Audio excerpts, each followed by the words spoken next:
मैं हूं अशोक वर्मा। आप देख रहे हैं टीवी20 न्यूज।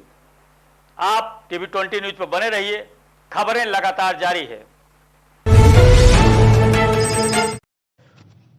अतरौलिया में संदिग्ध परिस्थितियों में विवाहिता ने फांसी लगाकर अपनी जीवन लीला समाप्त कर ली है। अब पुलिस मामले की जांच में जुटी है।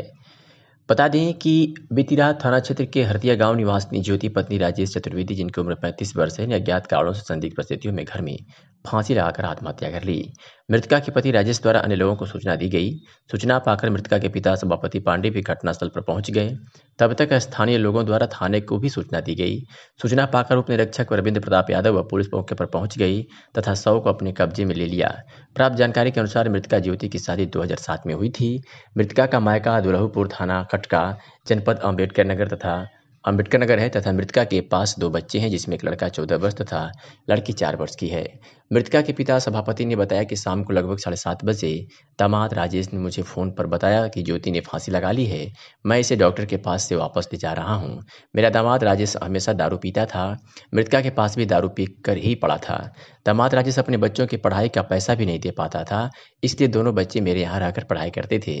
इस संबंध में उचित कार्रवाई के लिए थाने पर तहरीर दिया हूँ। थानाध्यक्ष मदन कुमार गुप्ता ने बताया कि मृतका के पिता की तरफ से तहरीर प्राप्त हो गई है। शव को कब्जे में लेकर पोस्टमार्टम के लिए भेजा जा रहा है तथा आगे की कार्रवाई की जा रही है। आइए सुनाते हैं कि मृतक के पिता सभापति पांडे ने क्या कुछ कहा।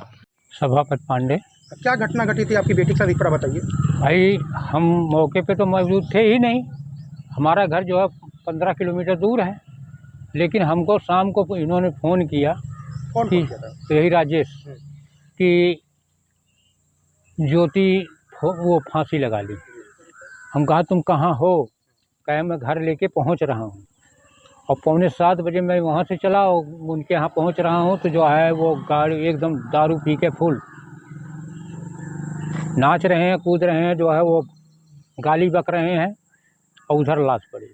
आपने आज थाने पर तहरीर दिया है क्या? थाने पे उनके घर, उनके गांव वाले जो है फ़ोन किए हैं। हाँ, उनके गांव वाले फ़ोन किए हैं। आपने तहरीर लिख के दिया है थाने पे? हाँ, तो क्या पुलिस क्या कार्रवाई कर रही है? अब पुलिस जो है वो पोस्टमार्टम के लिए वो कह रही है। हाँ, कब शादी हुई थी आपके बच्चे की? 2007 में। कितने बच्चे? 2, एक लड़की एक लड़का। क्या ऐसा कभी हुआ है कि दोनों में मियाँ बीवी में झगड़ा लड़ाई हुआ था कभी? भाई झगड़ा लड़ाई तो जो है वो जब आपकी बीवी आपसे पैसे मांगेगी कि बच्चे की फीस दे दो, तो आप नहीं दोगे तो झगड़ा लड़ाई तो होगी ही। तो अभी आप लोग क्या कार्रवाई करने के लिए चाह रहे हैं वकील? भाई जो है वो जो उचित कार्रवाई हो, पोस्टमार्टम के हिसाब से जो है जो उचित हो वो जो है वो। अतरौलिया में बंजर जमीन पर दबंगों का कब्जा देखने को मिला है और कब्जे की वजह से गांव में जल निकासी की बड़ी समस्या सामने आ गई है। कब्जेदारों पर दर्ज हो चुका है मुकदमा। तहसील प्रशासन जमीन खाली कराने में नाकाम है। ग्रामीणों में इस घटना के बाद आक्रोश है।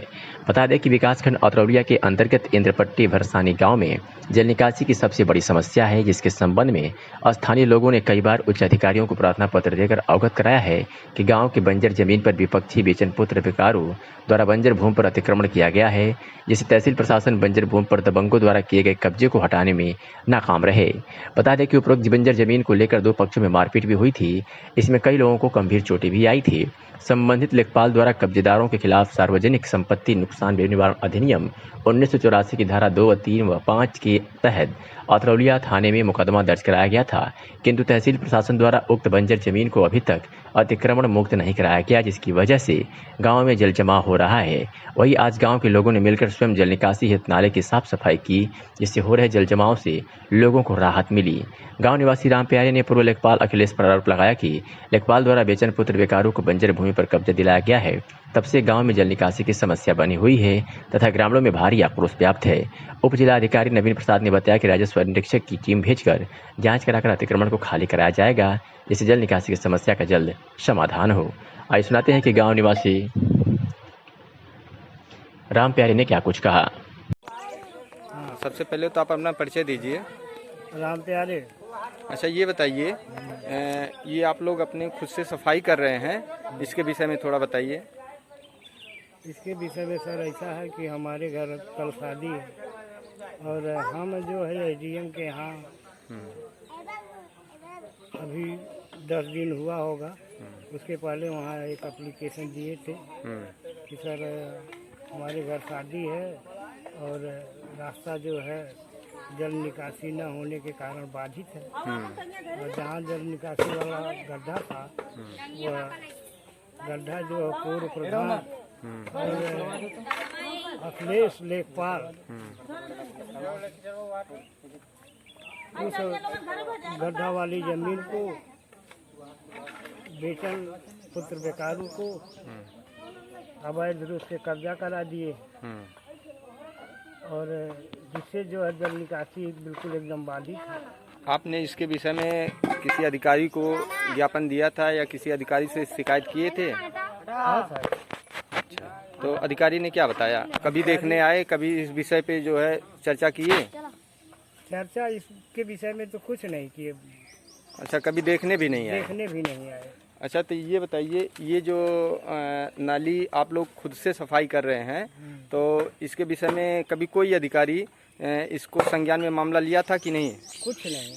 अभी हम समझते हैं 10 दिन हुआ होगा, हम वहाँ एसडीएम के यहाँ गए थे, एप्लीकेशन भी दिए।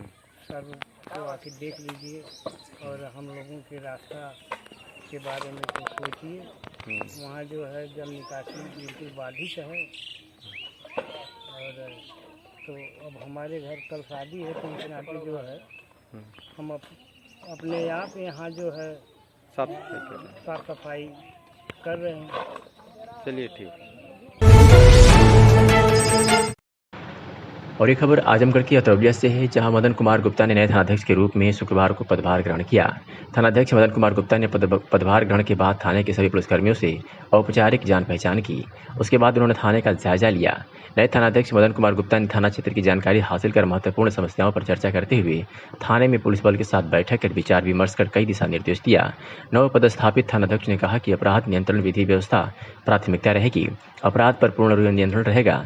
बता दें कि 2020 में अतरौलिया थाने के उप निरीक्षक रह चुके मदन कुमार गुप्ता को पुलिस अधीक्षक आजमगढ़ द्वारा पुनः अतरौलिया थाने की नई जिम्मेदारी सौंपी गई है, जिससे अपराध व अपराधियों पर पूर्ण नियंत्रण लगाया जा सके। इसके पहले दयारगंज के थानाध्यक्ष रहे मदन कुमार गुप्ता ने बताया कि थाने के अंदर दलालों का प्रवेश वर्जित होगा, वही क्षेत्र में अपराध पर नियंत्रण रहेगा तथा थाने पर आने वाले सभी फरियादियों को उनकी प्राथमिकता के आधार पर मामले का निस्तारण किया जाएगा।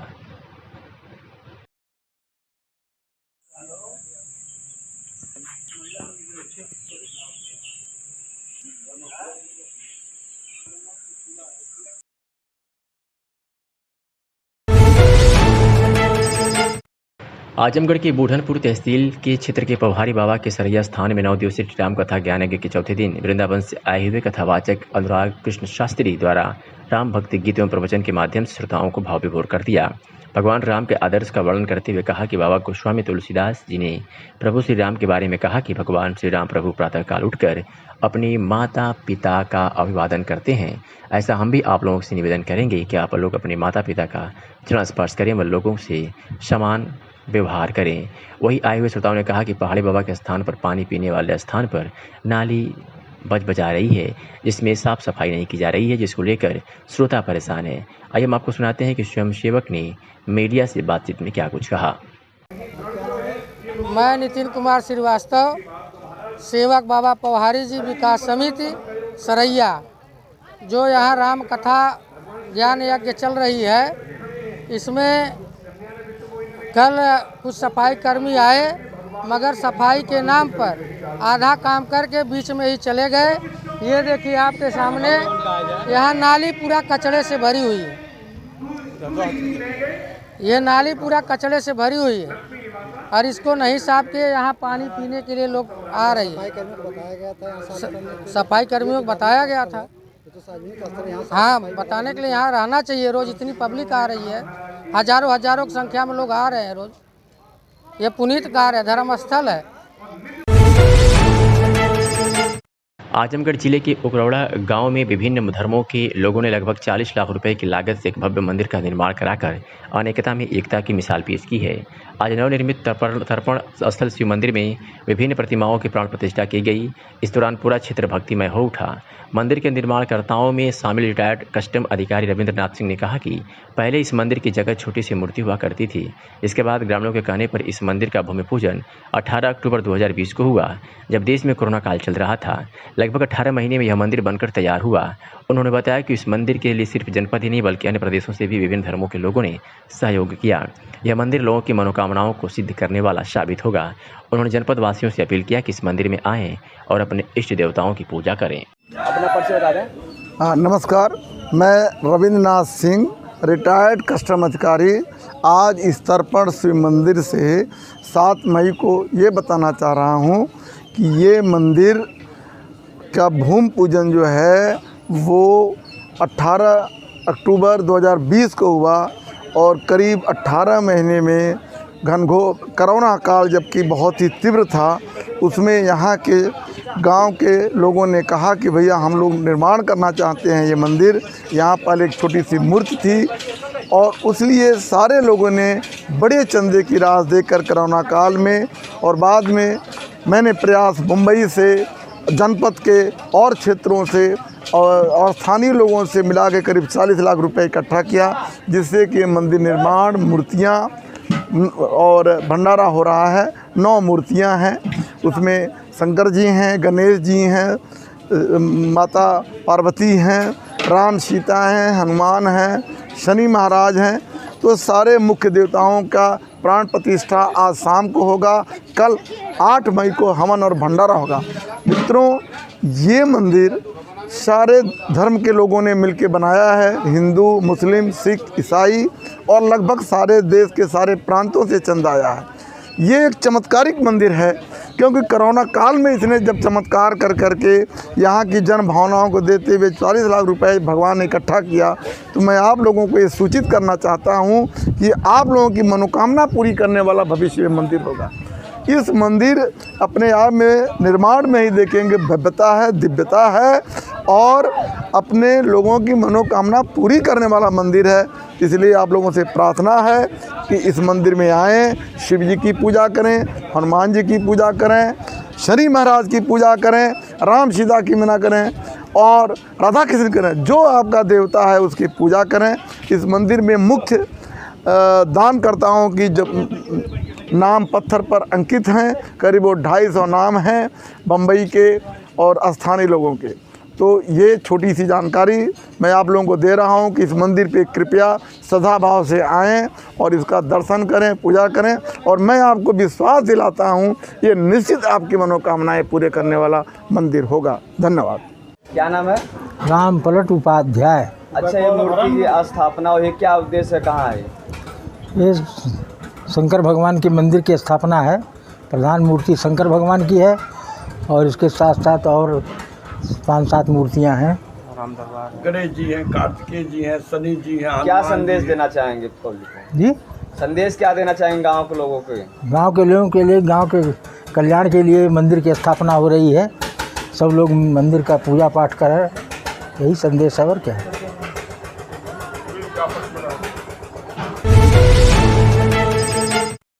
शासन द्वारा अवैध शराब बिक्री व निर्माण के विरुद्ध चलाए जा रहे विशेष अभियान के क्रम में आज डॉक्टर अनिल कुमार पुलिस अधीक्षक के निर्देशन में अवैध शराब निर्माण बिक्री की विरुद्ध जनपद में विशेष चेकिंग अभियान चलाया गया। जनपद के समस्त उप जिला मजिस्ट्रेट, क्षेत्राधिकारीगण व थाना प्रभारियों के नेतृत्व में गठित टीमों द्वारा थाना क्षेत्र अंतर्गत पड़ने वाले देशी अंग्रेजी शराब के ठेकों व गोदामों में पहुंचकर शराब के ठेकों के लाइसेंस, स्टॉक रजिस्टर, शराब की बोतलें पर लगे बार कोड को स्कैन करके चेक किया गया तथा शराब की ठेका परिसर व कैंटीन की भी सघन चेकिंग की गई। सभी विक्रेताओं को निर्देशित किया गया कि निर्धारित मात्रा में अधिक शराब न बेची जाए। किसी प्रकार के अनियमितता पाए जाने पर सख्त कार्रवाई की जाएगी। अवैध शराब निर्माण बिक्री की चेकिंग के क्रम में गठित टीमों द्वारा जनपद के ईंट भट्टों को भी सघन चेकिंग की गई।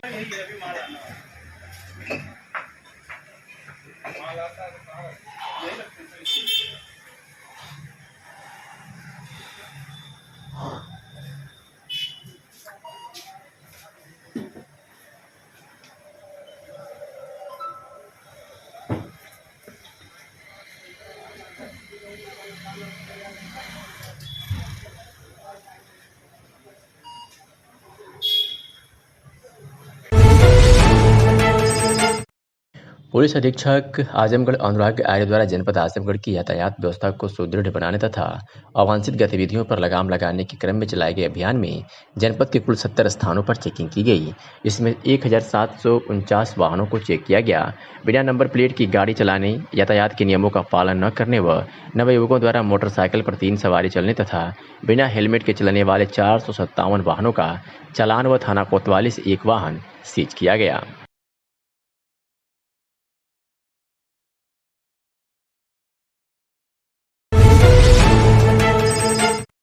आम आदमी पार्टी ने पिछले दिनों सूबे के ललितपुर जिले में दुष्कर्म पीड़ित शासन थानाध्यक्ष के बलात्कार, चंदौली में पुलिस की पिटाई से लाए एक लड़के की मौत के मामले में प्रदर्शन किया। वहीं मुख्यमंत्री से इन जघन्य आपराधिक घटना की उच्च न्यायालय की निगरानी में सीबीआई जांच कराने की मांग की। इससे संबंधित ज्ञापन जिला प्रशासन को सौंपा गया। आम आदमी पार्टी के जिला प्रभारी राजेश यादव ने कहा कि उत्तर प्रदेश की कानून व्यवस्था ध्वस्त हो गई है। भाजपा सरकार से बेटियों को बचाने की मांग की है। वही कहा कि सभी जिलों में क्राइम बढ़ गया है। प्रयागराज में पिछले दिनों 5 लोगों की सामूहिक हत्या हुई। खुद मुख्यमंत्री के गृह जनपद में भी हत्या की कई घटना हो चुकी है। मुख्यमंत्री से सूबे की व्यवस्था नहीं संभल पा रही है। आज सुनते हैं कि आप नेता ने क्या कुछ कहा। क्या नाम है? राजेश यादव, जिला प्रभारी आजमगढ़। अच्छा, किस मांग को लेकर आप लोग नारा प्रदर्शन कर रहे हैं, क्या मांग? देखिए, जिस तरह की घटनाएं आप लोग विगत उत्तर प्रदेश सरकार के बनने के बाद से सुन रहे हैं, वो अत्यंत ही जघन्य किस्म की घटनाएं हो रही हैं और जिनको हमारी सुरक्षा का जिम्मा दिया गया है वो ही हत्याएं कर रहे हैं। घर में घुस करके हत्याएं कर रहे हैं, बलात्कार कर रहे हैं। तो जो उत्तर प्रदेश की हालात हैं, जो वर्तमान हालात है, ऐसा लग ही नहीं रहा है कि यहाँ पर किसी सरकार का कोई वजूद है। पुलिस का काम है लोगों की सुरक्षा करना। पुलिस क्या कर रही है? जमीनें बिचवा रही है, दलाली कर रही है, जमकर रुपए कमा रही है। सरकार की संस्थाएं क्या कर रही हैं? इनको बढ़ावा दे रही हैं। थाना सिंधुरा पुलिस ने शराब व्यवसायी से लाखों की लूट करने वाले अभियुक्तों को गिरफ्तार कर लिया है। बता दें कि वाराणसी में शराब व्यवसायी राधेश्याम उर्फ पिंटू जायसवाल पुत्र स्वर्गीय बनवारी जायसवाल निवासी डुबकिया थाना चौबेपुर जनपद वाराणसी ग्रामीण को अपने घर से निकलकर खालिसपुर मीरासाद उदार बाजार से अपनी शराब की दुकानों से पैसा कलेक्ट करते हुए बैंक में जमा करने जा रहे थे कि दीनदासपुर के पास समय लगभग 7 बजे सुबह सफ़ेद कलर की अपाचे RTR सवार लड़के का नाम पता अज्ञात असला दिखाकर 2,70,000 रुपये छीन लिए गए थे। इस संबंध में मुकदमा पंजीकृत किया गया था और आज पुलिस को सफलता हाथ लगी। जिला कांग्रेस कमेटी कार्यालय पर PCC सदस्य मुन्नू यादव की अध्यक्षता में आजमगढ़ कांग्रेस के वरिष्ठ नेता PCC सदस्य प्रमुख समाजसेवी लालसा राय के निधन पर शोक सभा आयोजित की गई। कांग्रेसियों ने 2 मिनट का मौन रखकर उनकी आत्मा की शांति के लिए ईश्वर से प्रार्थना की। तत्पश्चात उनके सठियाओं स्थित आवास पर पहुंचकर श्रद्धांजलि अर्पित किया और शोक संतप्त परिवार के प्रति संवेदना व्यक्त की। कांग्रेस महासचिव अजित राय ने कहा, लालसा राय कांग्रेस के वरिष्ठ नेता थे। आजीवन कांग्रेस पार्टी से जुड़े रहे और जनसेवा का कार्य किए। ग्रामीण क्षेत्रों में कई विद्यालयों की स्थापना कर शिक्षा के क्षेत्र में महत्वपूर्ण कार्य किए। शोषितों पीड़ितों की समस्याओं के निराकरण के लिए जीवन प्रयत्न संघर्ष किए। उनके निधन से कांग्रेस पार्टी को अपूरणीय क्षति हुई है, जिसे निकट भविष्य में पूरा कर पाना संभव नहीं है। आज हम लोग के वरिष्ठ नेता और PCC सदस्य, हम लोग के अभिभावक स्वरूप श्री लालसा राय जी का निधन हो गया सहज हॉस्पिटल में। 90 वर्ष की आयु में इनका निधन हुआ। और आप जो हैं काफ़ी समाजसेवी आदमी थे और शिक्षा जगत में भी काफ़ी अच्छा काम किया था। ग्रामीण अंचलों में विद्यालय खोलकर लोगों को शिक्षित करने का कार्य किया और लोगों को रोजगार का भी माध्यम बनाया। आज कार्यालय पे हम उन्हें शोक करके उनको श्रद्धांजलि दे रहे हैं। शिवालिक आयुर्वेदिक कॉलेज हॉस्पिटल बिजरवा कनकट में NCISM एवं डॉक्टर अशोक कुमार सिंह के निर्देशित क्रम में गोद लिए गए सुनावार में प्रधान श्रीमती पूनम देवी प्राथमिक विद्यालय के प्राचार्य के निःशुल्क चिकित्सा शिविर का आयोजन किया गया। शिविर में रक्त, अल्प चर्म रोग, मधुमेह, वाता रोग, अतिसार, यकृत रोग, उदर रोग के बारे में बताया। उससे संबंधित रोग के अनुसार आहार विहार के बारे में बताया गया एवं की दवा की भी उपलब्ध कराया गया। शिविर में बिंदडिया, बलिया, कल्याणपुर, सुनावर, नैठी, लाडो, गढ़वल, सोनपार गांव के मरीज एवं गांव वासी उपस्थित थे। शिविर में हमारे कॉलेज के चिकित्सक डॉक्टर अनिल कुमार सिंह, डॉक्टर विभूति Mishra, doctor Shiva Lakshmi Mishra, doctor Ved Prakash Singh, intern doctor में अंकित Gupta, Siddharth Chaudhary, nursing staff Abhay Singh, lab technician Pankaj Maurya, Alok Singh, Saroj, Nasreen, आंचल उपस्थित रहे। डीएम और एसपी की अध्यक्षता में तहसील संपूर्ण फूलपुर के सभागार में संपूर्ण समाधान दिवस का आयोजन किया गया। इस अवसर पर जिलाधिकारी ने संबंधित अधिकारियों को जन समस्याओं के त्वरित एवं गुणवत्तायुक्त निस्तारण करने के निर्देश दिए। उन्होंने कहा कि इसमें किसी भी स्तर पर लापरवाही क्षम्य नहीं होगी। जन समस्याओं का गुणवत्तायुक्त एवं समयबद्ध निस्तारण शासन की प्राथमिकता है। इस अवसर पर कुल 152 मामले आए, जिसमें से 12 मामलों का मौके पर निस्तारण किया गया तथा शेष 140 मामलों का निस्तारण निर्धारित समय सीमा के अंतर्गत करने के लिए जिलाधिकारी ने संबंधित अधिकारियों को निर्देश दिए। जिलाधिकारी ने समस्त संबंधित अधिकारियों को निर्देशित करते हुए कहा कि जिन जिन विभागों से संबंधित आवेदन पत्र हैं उसे जल्द से जल्द 100% निस्तारित करना सुनिश्चित करें। पुलिस महानिदेशक उत्तर प्रदेश द्वारा अनुमोदित किए जाने के फलस्वरूप जनपद आजमगढ़ की 3 उप निरीक्षकों को निरीक्षक नागरिक पुलिस के पद पर पदोन्नति प्रदान की गई, जिसके क्रम में आज पुलिस अधीक्षक आजमगढ़ अनुराग आर्य द्वारा कैंप कार्यालय में उपरोक्त तीनों उप निरीक्षकों के कंधों पर 3 स्टार लगाकर बधाई दी गई। पदोन्नति पाने वालों में धर्मेंद्र कुमार सिंह थाना प्रभारी वर्धा, संजय सिंह एसओजी प्रभारी प्रथम तथा राजेंद्र प्रसाद सिंह चौकी प्रभारी अजमतगढ़ थाना जियनपुर के रूप में वर्तमान तैनाती है। और पुलिस अधीक्षक ने उम्मीद जताई है कि पदोन्नति पाने वाले तीनों पुलिस निरीक्षक समाज से बेहतर ताल मिलकर अपने काम करेंगे और विभाग की गरिमा बढ़ाने के लिए कार्य करेंगे। आजमगढ़ की मेहनगर से खबर है, जहां मेहनगर के खंड शिक्षा कार्यालय गौरा मेहनगर में शनिवार को 2020-21 के सोशल ऑडिट के पीएम घोषित विषय पर जनसुनवाई कार्यक्रम के अंतर्गत क्षेत्र के कुल 10 विद्यालयों से प्रधानाध्यापक, ग्राम प्रधान, संबंध समिति के अध्यक्ष, रसोईया कोटदार के साथ ही मां समूह के एक सदस्य यानी एक विद्यालय से 6 लोग उपस्थित हुए, जिन्हें senior social auditor doctor R K. Jaiswal, Sugriv Kumar auditor, सहायक ऑडिटर रामचंद्र ने मध्याह्न भोजन के मेनू, साफ सफाई, अभिलेख, अग्निशमन यंत्र, गैस सिलेंडर के साथ ही बच्चों को भोजन कराने संबंधित जानकारी दी गई। इस दौरान अंजनी सिन्हा, डीसीएमडीएम, पीएम सिंह, ध्रुव कुमार राय, अमरजीत यादव, संतोष सिंह तथा कृष्णानंद उपाध्याय एआरपी मुख्य रूप से उपस्थित रहे। आजमगढ़ के औतरौलिया से खबर है, जहां बिजली विभाग तथा वन विभाग की लापरवाही से जनता परेशान है। 33,000 वोल्ट तार पर गिरा पेड़, 20 घंटे से बड़ी गाड़ियों का आवागमन बाधित, जिसकी वजह से स्थानीय लोगों में भगदड़ मच गई तथा आवागमन पूरी तरह से बाधित हो गया। सूचना मिलते ही थानाध्यक्ष मदन कुमार गुप्ता घटनास्थल पर पहुंच गए तथा तुरंत बिजली विभाग के अधिकारियों को फोन कर लाइट कटवाया। तत्पश्चात 20 घंटे बीत जाने के बाद भी ना तो नीम का पेड़ हटाया गया और ना ही विद्युत व्यवस्था सही की गई। इस संदर्भ में जब औतरौलिया उपखंड अधिकारी से बात किया गया तो उन्होंने कहा कि वन विभाग के कर्मचारियों द्वारा पेड़ को हटाए जाने पर ही बिजली व्यवस्था सही कराई जाएगी। तो वही वन दरोगा दिवाकर सिंह ने बताया कि मैं मौके पर घटनास्थल पर पहुंचकर देखा हूं, लेबर ना मिलने के कारण रविवार सुबह पेड़ को हटाया जाएगा। वही लोगों का मानना है कि बिजली विभाग तथा वन विभाग की लापरवाही से आम जनता काफी परेशान है। क्षेत्र में प्रतिदिन इस तरह की घटनाएं हो रही हैं, जिस पर विभागीय अधिकारी मौन है। आइए सुनाते हैं कि स्थानीय निवासी कन्हैया प्रसाद कौड़ व स्थानीय कलीम ने क्या कुछ कहा। जो भैया पेड़ गिरा है तारों पे, अभी तक नहीं हटा, इसके बारे में बताइए। ये पेड़ कल जो आंधी और पानी आया उस समय मौके पे मैं था, वहाँ पेड़ गिर गया, वहाँ भगदड़ मच गई। 33,000 वोल्ट आबादी से सट के बताइए, विभाग की इतनी बड़ी घोर लापरवाही है कि ये चट्टी चौराहे पे 33,000 वोल्ट, वो भी ये सिंगल खम्भे से छोटा वाले खम्भे पे लगा के लोग ले गए थे। मैं 5 साल इसको रोक दिया था, रुकवा दिया था। फिर ये जेई और इन लोगों की मिली भगत से टेंडर में कमीशन खाने के लिए इस पे चालू कर दिए। और बताइए कल इतनी बड़ी दुर्घटना होते होते बची है कि वहाँ जनता भाग गई, एकदम त्राही त्राही मच गई थी। और अभी तक कोई विभाग का, न बिजली विभाग का कर्मचारी न वन विभाग का कोई आया। वो पेड़ उसी तार पे गिरा है और आवागमन भी रुका हुआ है, इतना बाधित है। लेकिन ये मौन बन के बैठे। बताइए शासन प्रशासन ये क्या कर रहा है? बिजली के नाव पे केवल गरीब जनता को परेशान किया जा रहा है। कहीं कह रहे हैं कि बाईपास से उसका किसी का बकाया है तो उस पर 10,000 20,000 का काट के वहाँ बैठ के समझौता करवाते हैं। मतलब इतना समय बीत गया, ना बिजली विभाग का कोई कर्मचारी नहीं आया। बताइए केवल एक गांव में जाके लोगों के गरीब जनता के ऊपर काट रहे हैं, FIR कर रहे हैं। और यहाँ मेन लाइन बाधित है, जनता परेशान है। बताइए यहाँ अगर कोई घटना घट जाएगी तो उसका जिम्मेदार कौन? न जेई लेने को तैयार, न ADO, न एक्सीएन और न वन विभाग वहाँ पहुँचा। ये कैसा पेड़ गिरा है, इसके बारे में? सर रात में आधी पानी आने की वजह से रात में गिरा है लाइट। उसके बाद ये कुछ देर के 10 मिनट के बाद पुलिस आई है।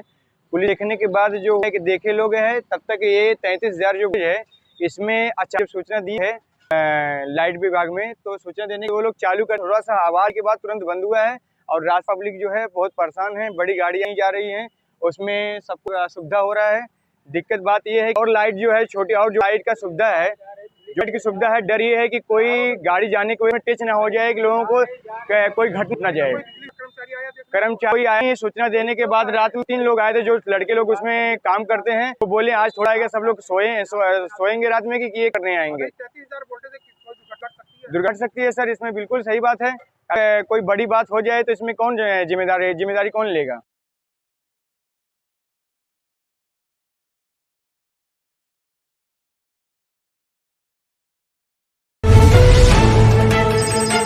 मंडलायुक्त बीजी विश्वास पंत द्वारा डीआईजी अखिलेश कुमार ने तहसील सगड़ी में शनिवार को आयोजित संपूर्ण समाधान दिवस का औचक निरीक्षण किया। इस दौरान कुल 4 अधिकारी अनुपस्थित पाए गए, जिसमें मुख्य चिकित्सा अधिकारी, सहायक अभियंता जल निगम, सहायक अभियंता लोक निर्माण विभाग एवं सहायक निदेशक मत्स्य सम्मिलित हैं।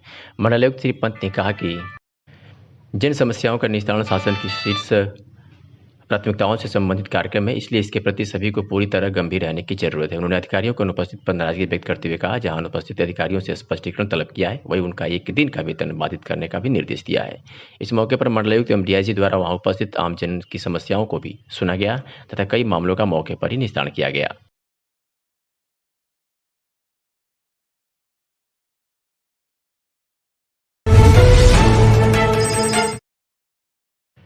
आज शिवालिक आयुर्वेदिक मेडिकल कॉलेज बिजरवा बनकट आजमगढ़ में NCIMSM एवं चेयरमैन के निर्देश के क्रम में डॉक्टर अन्नाथ सिंह असिस्टेंट प्रोफेसर द्वारा प्राथमिक विद्यालय सोनावर में 50 छात्र छात्राओं एवं प्रधानाचार्य एवं अध्यापक मंदिराम सिंह शिवागी, मुकुदलता त्रिपाठी, विलासी दासी स्वास्थ्य रक्षण में योग ऋतु के अनुसार आहार विहार भूमिका के संबंध में डॉक्टर आनंद सिंह ने अवगत कराया तथा उनको अपनी स्वास्थ्य रक्षण के संबंध में योग क्रिया की जानकारी देते हुए स्वास्थ्य रक्षण में योग एवं ऋतु के अनुसार आहार विहार विधाई बताई। आयुर्वेद विद्या में स्वास्थ्य रक्षण में योग एवं ऋतु के अनुसार आहार विहार की सेवन भूमिका अहम। इसके पालन स्वस्थ व्यक्ति की स्वास्थ्य की सुरक्षा हो और जो व्यक्ति बीमार है इसके पालन करने के वह व्यक्ति शीघ्र ही स्वस्थ हो जाता है। आजमगढ़ में भूमाफिया और जालसाज जमीनों पर कब्जे को लेकर सरकारी विभागों के करिंदों से मिली भगत कर किसी भी सीधे साधे परिवार को कैसे परेशान कर सकते हैं, इसका जीता जागता नमूना रौनापार थाने के बीबीपुर में मर्जादी यादव के परिवार के रूप में है। पीड़िता मर्जादी यादव अपने नाती और लड़के के साथ SP ऑफिस पहुंचकर न्याय की गुहार लगाई है। पीड़ित परिवार के अनुसार उसके पटीदारों ने मिली भगत कर उनकी जमीन हड़प ली और फर्जी स्टैंप बनाकर RTGS ऑफिस पहुंचकर न्याय की गुहार लगाई है। पीड़ित परिवार के अनुसार उसके पटीदारों ने मिली भगत कर उनकी जमीन हड़प ली और फर्जी स्टैंप बनाकर RTGS 20 लाख रुपए खाते में देने का दावा कर जमीन पर कब्जा कर लिए। पीड़िता के नाती ने बताया कि उसके नाना की 4 लड़कियां हैं, लड़का कोई नहीं है। इसका फायदा उठाकर पटीदारों ने उनके हिस्से की जमीन को हड़पने का कुचक्र रच दिया, जिसके चलते उसके नाना की भूमि पर कब्जा कर लिया और यह दिखाया कि उसके खाते में 20 लाख RTGS किया गया है, जबकि ऐसा कुछ नहीं है। खाते का स्टेटमेंट निकाला गया तो कहीं कोई RTGS जैसी बात नहीं मिली। इसके अलावा नाना ने जब पैसा मांगा तो झांसे में बुलाया। नाना की संदिग्ध हालत में मौत हो गई, जिसको उन्होंने साधारण मौत दिखाया दिया। सब घर पर छोड़ गए। स्थानीय थाना पर फरियाद लगाई लेकिन कोई सुनवाई नहीं हुई। क्या नाम तो मर्जादी। कहाँ का रहने वाला हो? बीबीपुर वाली। कौन थाना? अच्छा, कप्तान साहब के कहाँ आए लोग? नहीं, हमारे साहब हमारे आदमी के मारना वाला पैसा मांगा लगना, खटौवारी दे रहना, पैसा मांगा लगना तो मारना वाला को आपको पैसा फिर खाता में ना बचा, खटौ ले रहना, मरबो कहीं नहीं जाना हो सकता। अच्छा, क्या चाहत हो? चाहत है हमारे को वापस हो जाए, हमारे सजा मिले। हाँ, हमारे मिल जाए, हमारे लड़का कैसे जी है, उन्हें सजा हो जाए। आशुतोष यादव। कहाँ का रहने वाले हैं? बीबीपुर। क्या मामला है कि यहाँ लेके आए आप लोग? यहाँ जैसे हमारी नानी है और हमारे नाना थे, उनके केवल 4 लड़कियाँ थी और जो पटीदार थे वो जमीन जायदाद पूरा लिखवा लिए। उसके बाद हम स्टैम्प में दिखा रहे हैं कि 20 लाख रुपया हम RTGS किए हैं और खाते में 1 रुपया भी नहीं गया है। स्टेटमेंट हम निकाले union bank of India Bhimber से, तो खाते में 1 भी रुपया नहीं गया। उसके बाद हम लोग, हमारे नाना और नानी दोनों लोग पैसे का गुहार लगाने लगे कि हमारा पैसा ही दे दीजिए जमीन ले लिए तो। इसके बाद हमारे नाना को प्रताड़ित करके ये लोग मार कर मुआ कर उसके बाद ले आकर घर छोड़कर भाग गए। मिट्टी हमारे घर पे ला के रख दी। तो आप क्या चाह रहे हैं? हम यही न्याय चाह रहे हैं कि हमारी ज़मीन जितना है वापस हो जाए और हमारे यही हम और हमारे खाते में जो पैसा है वो मिल जाए। 20 लाख रुपया जो दिखा रहे हैं। कितनी ज़मीन है आपकी? और अपराधियों के खिलाफ मुकदमा दर्ज हो। कितनी ज़मीन है? 993 कड़ी लिखा है पूरे टोटल। अच्छा जी। एक पैसा नहीं दिए? 1 रुपया नहीं खाता में दिए। आज तक स्टेटमेंट निकाले हैं, 1 रुपया भी खाते में नहीं आया है। जी। बस हम यही क्या पुलिस क्या बोली है? पुलिस बोली है कि चलिए अभी FIR दर्ज होगा। वहाँ से हम थाने पर से जब नहीं हम संतुष्ट हुए तब SP साहब के यहाँ गुहार लगाने आए हैं। क्या आश्वासन मिला है? आश्वासन मिला है कि SP साहब कहें चलिए आपकी प्राथमिकता दर्ज कर ली है और उन विरोधियों के खिलाफ उचित कार्रवाई करें जो हम लोगों के साथ चीट नकल किए हैं या चोरी किए हैं। अनिल, आशीष, पंकज, रमाकांत। अच्छा। और उनके 2 दामाद हैं, ब्रिज किशोर, दूधनाथ गवाह थे। अच्छा, ये लोग दबंग टाइप के हैं? दबंग टाइप के, काफी दबंग लोग हैं। अच्छा। और घर पर हर दिन जान से मारने की धमकी भी देते हैं। हम सबों को प्रताड़ित। प्रोफेसर नईम खान ने वसा स्वाद की छठी इंद्रिय की खोज की और मोटापे के खिलाफ नई दवा का आविष्कार किया। वह बंगुड़ी विश्वविद्यालय डिजान फ्रांस में शरीर विज्ञान विभाग के अध्यक्ष हैं। पहले से एम्स नई दिल्ली में कार्यरत थे। उन्होंने अपने पिछले 26 वर्षों के दौरान दिखाया कि जीभ के वृषण में एक ओरोगस्ट्री रिसेप्टर होता है, लेकिन जो जीभ से मस्तिष्क तक वृषण संदेश भेजता है, यह रिसेप्टर मोटे लोगों की स्वाद कलियों में डाउनग्रेड किया जाता है, जिससे कम वसा स्वाद धारणा होती है। यही कारण है कि मोटे लोग इष्टतम स्वाद आनंद प्राप्त करने के लिए पतंगे खाते हैं, तो मोटे लोगों के लिए हमें मौखिक वसा स्वाद रिसेप्टर संवेदनशीलता को बढ़ाना चाहिए। और क्या कुछ कहा, सुनिए। सर, आप अपना परिचय देते हुए आपका क्या प्रोग्राम है? What is your programme? My name is Naim Khan. I'm professor of physiology in France since last 35 years, and we have been working on a new taste, that is the taste for fat. Why obese people love fat, and they eat more and more fat, and they become more and more obese. We have identified a receptor in the taste buds of obese subjects, and we have shown that this receptor is less expressed, is less active, means it is downregulated in taste buds.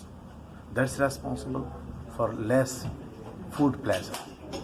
That is the reason that obese people eat more fat and mouthful, because less receptor means less pleasure, so they eat a lot.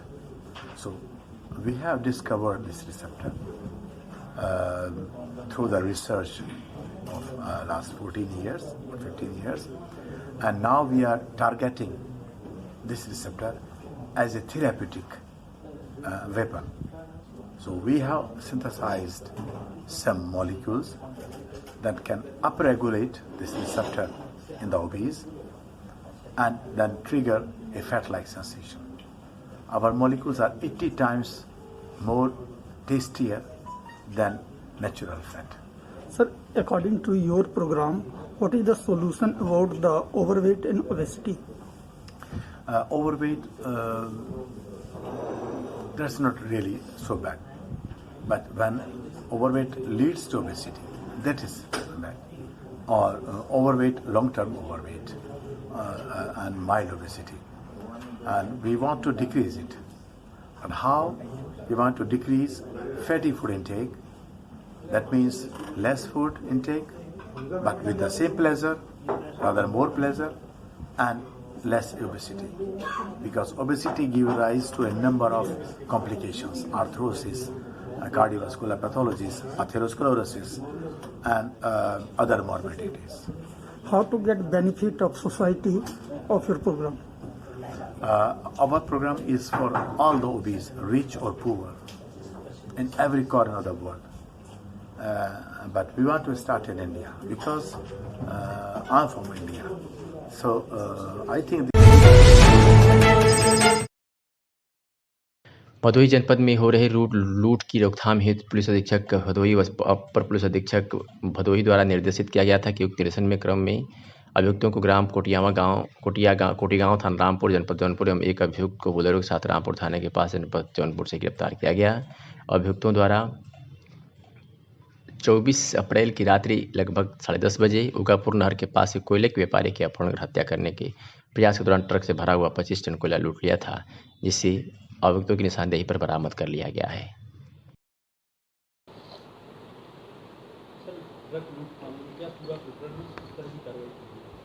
ये थाना ओराई में 24 अप्रैल की दिनांक को एक डकैती की घटना हुई थी, जिसका आज डकैती की इस घटना का थाना ओराई पुलिस द्वारा सराहनीय काम करते हुए इस घटना का सफल अनावरण किया है। इस घटना में शामिल 7 में से 5 अभियुक्तों को गिरफ्तार किया है और इसके अलावा जो कोयला लदा हुआ जो ट्रक लूटा गया था, उस ट्रक को 100% माल के साथ इसमें बरामद किया गया है। घटना इस प्रकार से थी, घनश्याम गिरी जो जौनपुर के रहने वाले हैं, उसका और उसके भाई का ट्रक था। इन 7 लोगों ने मिलके प्लानिंग किया कि ढुलाई के लिए जो उसका ट्रक है, ओरिजिनल जो उसका ट्रक है, उसकी नंबर प्लेट दूसरे ट्रक पे लगा दी जाए और ट्रक पे गलत नंबर प्लेट लगा के उसको छत्तीसगढ़ ढुलाई के लिए भेजा गया। वहाँ से छत्तीसगढ़ के दिलशाद खां नाम के व्यक्ति ने इस ट्रक को कोयले के लिए बुक किया और उसमें कोयला लदवाया और इस ट्रक में कोयले का जो मालिक दिलशाद खां और ड्राइवर और उसके साथ एक व्यक्ति, ये तीनों लोग लेकर इसको आ रहे थे। रास्ते में जनपद मिर्ज़ापुर में एक ढाबे पे इन्होंने खाना वाना खाया। उसके बाद मुश्किल से 10-15 मिनट बाद चले कि ड्राइवर और जो साथी था उन्होंने वो पेशाब करने के लिए बताया गया कि पेशाब करने के लिए उतरे। उसी समय ट्रक के पास एक बोलेरो आई जिसमें हथियारबंद 4-5 लोग थे। उन लोगों ने उसको जो कोयले का मालिक था उसको नीचे उतारकर और उसका अपहरण करने का प्रयास किया। जब उसने शोर मचाया तो कुछ लोग जब आसपास इकट्ठा होना शुरू हो गए तो असफल होने पर वो उसको दिलशाद खां को छोड़ के भाग गए। जब उसने वापस देखा अपने ट्रक को तो वहाँ से ट्रक गायब था। तुरंत जो पीड़ित था उसने 112 डायल किया और उसने थाना पुलिस ने उससे संपर्क किया। उससे पीड़ित से तहरीर लेके उसमें मुकदमा उसी समय पंजीकृत किया गया। उसके बाद जब गहन इसमें छानबीन की गई तो सामने आया कि 7 लोग, जिसमें घनश्याम गिरी, अंकित, सुनील, सिद्धार्थ और पंचदेव, दीपक और राहुल, ये 7 लोगों ने मिलकर प्लानिंग की थी। इनका प्लान था, चूँकि जो पीड़ित था वो छत्तीसगढ़ का रहने वाला था, तो उसका अपहरण करके उसकी हत्या करके उसकी लाश को छिपा देना और जो ट्रक था उसको लूट के उसका जो माल था उसको बेच के उसका पैसा आपस में बांट लेने की इनकी प्लानिंग थी। हालांकि अपहरण और हत्या में शामिल नहीं हो पाए, लेकिन इन्होंने डकैती की घटना को अंजाम दे दिया था। पुलिस उप महानिरीक्षक और पुलिस अधीक्षक वाराणसी ग्रामीण द्वारा संपूर्ण समाधान दिवस के अवसर पर तहसील पिंडरा पर जन समस्याओं को सुनकर उनके त्वरित निस्तारण हेतु संबंधित को आवश्यक दिशा निर्देश दिए गए। आज पुलिस उप महानिरीक्षक और पुलिस अधीक्षक वाराणसी द्वारा संपूर्ण समाधान दिवस के अवसर पर तहसील पिंडरा पर जन समस्याओं की सुनवाई की गई एवं उनके त्वरित निस्तारण हेतु संबंधित क्षेत्राधिकारीगण को व थाना प्रभारी को तत्काल मौके पर जाकर शिकायतों की निष्पक्षता से जाँच करके 100% विधिक निस्तारण करने हेतु निर्देशित किया गया। इस दौरान क्षेत्राधिकारी पिंडरा, राजस्व, पुलिस विभाग के अधिकारी कर्मचारी मौजूद रहे।